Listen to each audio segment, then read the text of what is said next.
শুভ আর খরগোশের বন্ধুত্ব। এই চ্যানেলে প্রচারিত সমস্ত কার্টুন, অ্যানিমেশন ও কন্টেন্ট শুধুমাত্র বিনোদনের উদ্দেশ্যে তৈরি।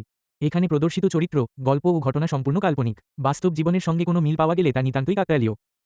এক গ্রামে থাকত ছোট্ট ছেলে শুভ।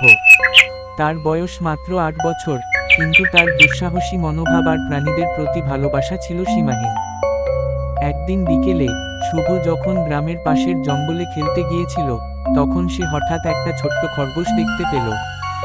খরগোশটি সাদা, তুলোর মতো নরম আর ভীত সন্ত্রস্ত চোখে তাকিয়েছিল শুভর দিকে।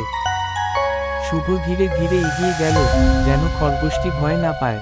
খরগোশটি নড়তে গিয়েও থেমে গেল, যেন বুঝতে পারছিল শুভ তাকে কোনো ক্ষতি করবে না। শুভ মাটিতে বসে মৃদু স্বরে বলল, ভয় পেও না বন্ধু, আমি তোমার কোনো ক্ষতি করব না।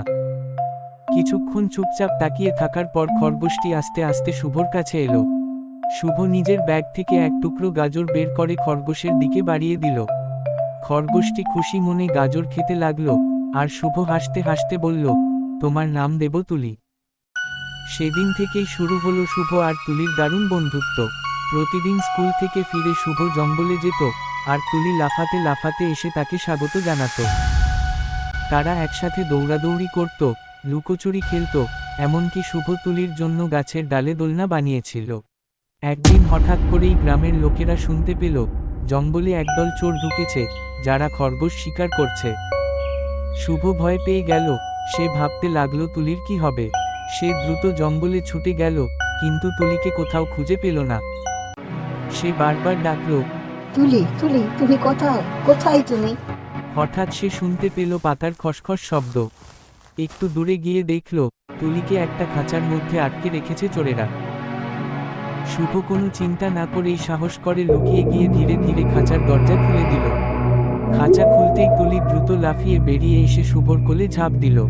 চোরেরা টের পেয়ে পিছু ধাওয়া করল, কিন্তু শুভ আর তুলি দৌড়ে গ্রামের দিকে পালিয়ে গেল।